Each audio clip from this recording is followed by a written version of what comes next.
truly, Brevin Thompson, is back to talk about DC films leading up to Zack Snyder's Justice League later this month. And this time I decided to talk about Batman, directed by Tim Burton and starring Michael Keaton, Jack Nicholson, and Kim Basinger. This is one that's been important to me during my childhood because it was one of the first few superhero films that got me into liking superhero films. And it's honestly the film that actually made me a fan of the character of Batman. When it comes to superhero films back in my childhood, I mean, at least the ones that I watched back then, either on VHS or DVD, there was like a select few that I watched like over and over again. There was Tim Burton's Batman, there was Richard Donner's Superman the movie, the first X-Men, and of course the biggest one for me back then was Sam Raimi's Spider-Man.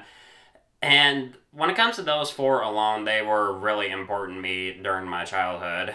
But mostly when it came to Batman, it's something that's just something about it that made it really special. Because for one thing, I always thought that Michael Keaton was a really good Batman. He was definitely my favorite back then as a kid, way before Christian Bale became Batman and the Dark Knight trilogy. But right now, my favorite actor who betrayed Batman is, of course, Christian Bale, because why the hell wouldn't it be?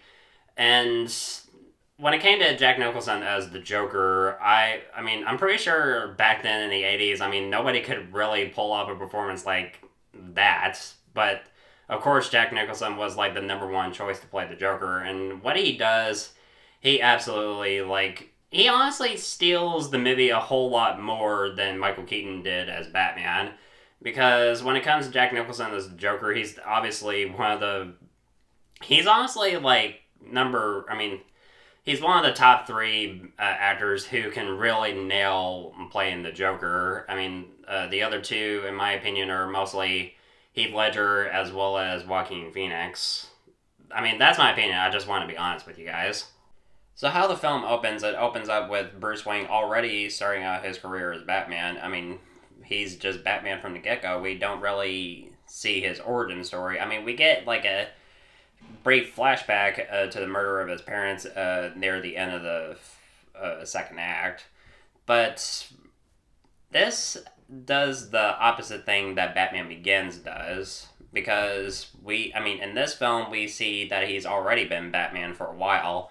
While Batman Begins took its time to flesh out Bruce Wayne's origin story and how he would later begin. I mean, he would train and then he would become Batman.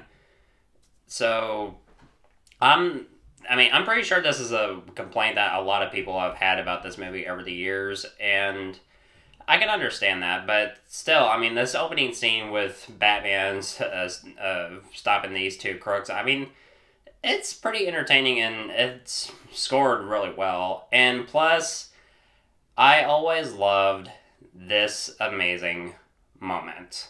What are you? I'm Batman. Because that moment alone is just always so amazing to me. Because like most Batman actors always have like an amazing way of saying, "I'm Batman." From Michael Keaton to Kevin Conroy to, I mean, if you want to count Val Kilmer, and even Christian Bale. I mean, three of the best ones in my opinion. There's Michael Keaton, there's Christian Bale, and of course there's Kevin Conroy. I mean, they all have like this amazing way of saying, "I'm Batman." And it's just like, it really suits the character of Batman. One thing that surprises me is how dark this film can be, and that's really what they really wanted to do with this film.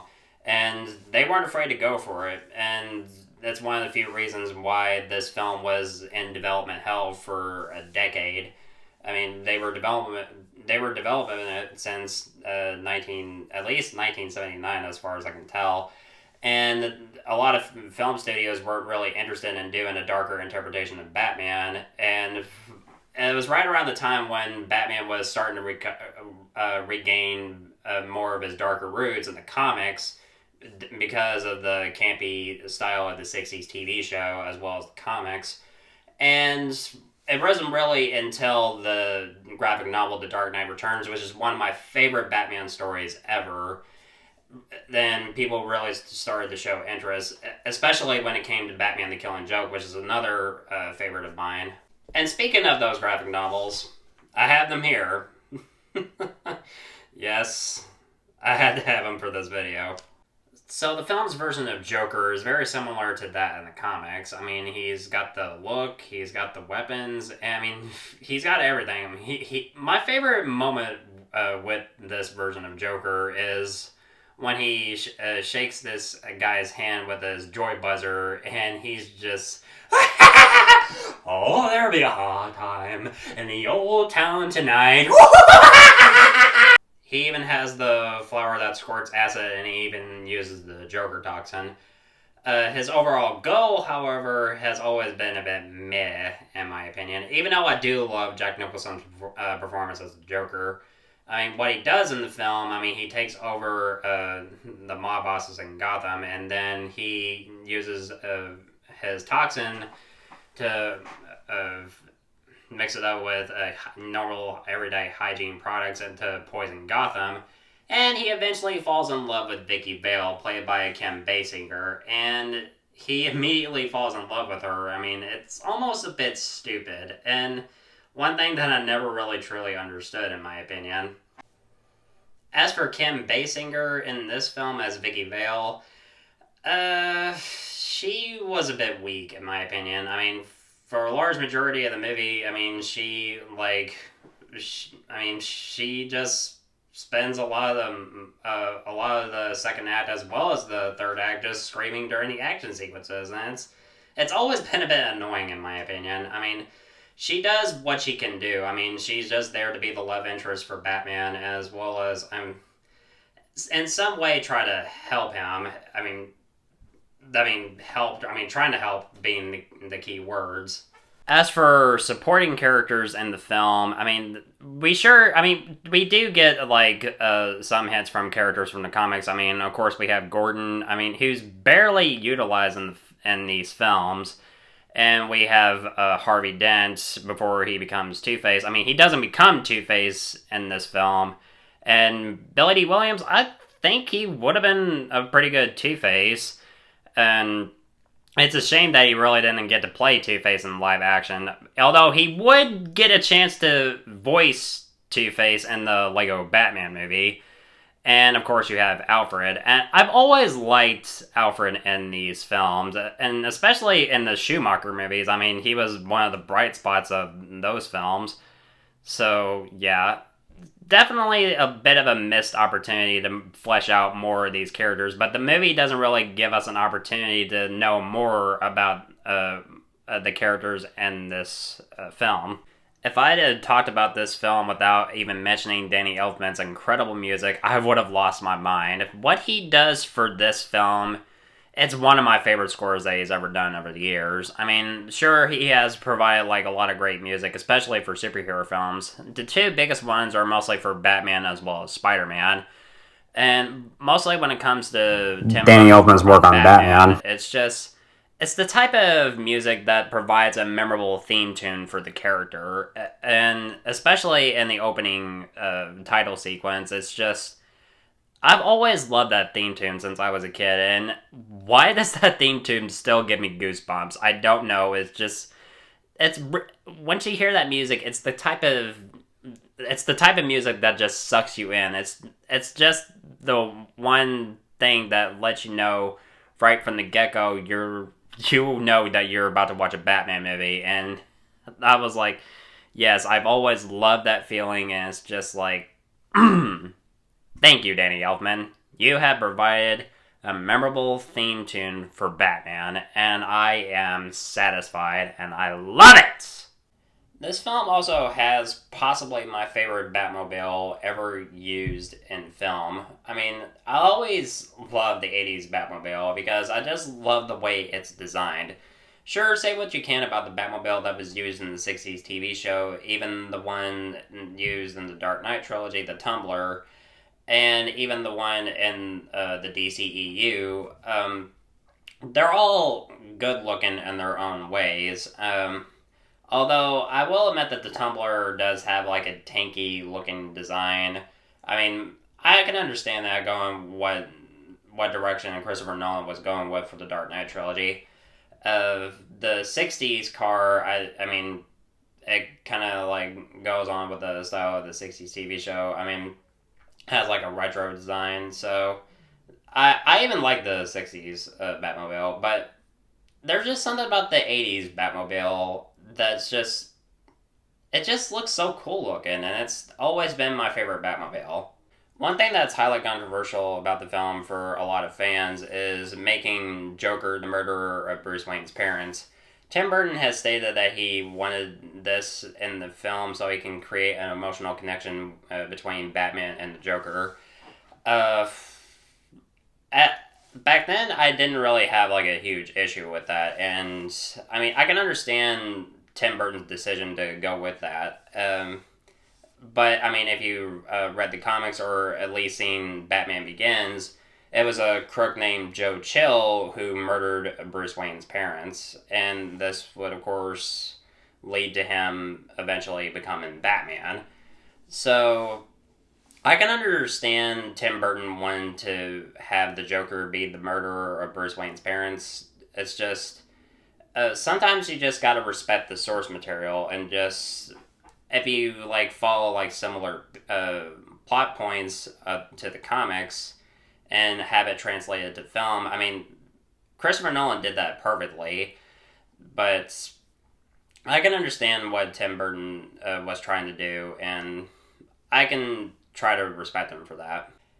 And I haven't even gotten to the biggest controversial thing about the film, and it's Batman killing bad guys left and right during the third act. And this is not the only Batman film to have done this. I mean, I had like a lot of complaints when Ben Affleck's Batman was mowing people down left and right in Batman v Superman. If you're gonna have the Batman just kill people, you might as well just make him the Punisher cosplaying as Batman. It just really doesn't really suit the character because if you're gonna have him kill, it's basically you taking the morals of his entire code and just throw him out the window. It's just Batman should not kill. So despite that little minor issue that I have with the third act, the action overall I just think is pretty awesome. I love Batman using the Batwing to get rid of the Joker's balloons to keep them from poisoning the people of Gotham. And however, the Batwing looks pathetically easy to take down, even though this thing should be bulletproof. But the Joker takes it down with ease with just this big, humongous gun. It's just, it's a bit pathetic, but it's also unintentionally hilarious at the same time. But the final confrontation between Batman and the Joker on top of the cathedral, I think it's executed pretty well. Joker's death scene, it's just the bad guy falling to his death. What is it with the big bad guy falling to his death in these movies? I mean, for me, the best film to use this is probably Hans Gruber in Die Hard. So, yeah, they were doing something well, but I just like how the final confrontation is handled well. And the final shot of Batman looking out in the sky and seeing the bat signal, what an ending. A perfect way to finish the movie. So overall, I still think it's entertaining, and the performances, mostly from Michael Keaton and Jack Nicholson, are great. The action sequences are really fun to watch. The score from Danny Elfman is amazing. The costume design, as well as the set design and production design, it's fantastic, and it really captures the world of Batman beautifully. However, it does suffer some issues with its writing as well as its supporting characters who, for the most part, are just a little bit weak for the most part, and they don't really have a chance to shine. So overall, I just still think it's very entertaining to watch from time to time. Even though this film was very important during my childhood, I still think that Batman is still a pretty good movie overall. So I'm going to give Batman a B. So that's one good Batman movie that I managed to talk about. And soon I'll eventually talk about Batman Returns, which I can't wait to talk about. And then I have to move on to the Schumacher films. Whew. So this is going to be fun? For at least, Returns, it's going to be fun for me. The Schumacher movies... That's a completely different story. Oh boy. Guys, thank you so much as always for watching. I'm looking forward to doing more videos really soon. If you want my thoughts on old or new movies, of course, you know where to find me.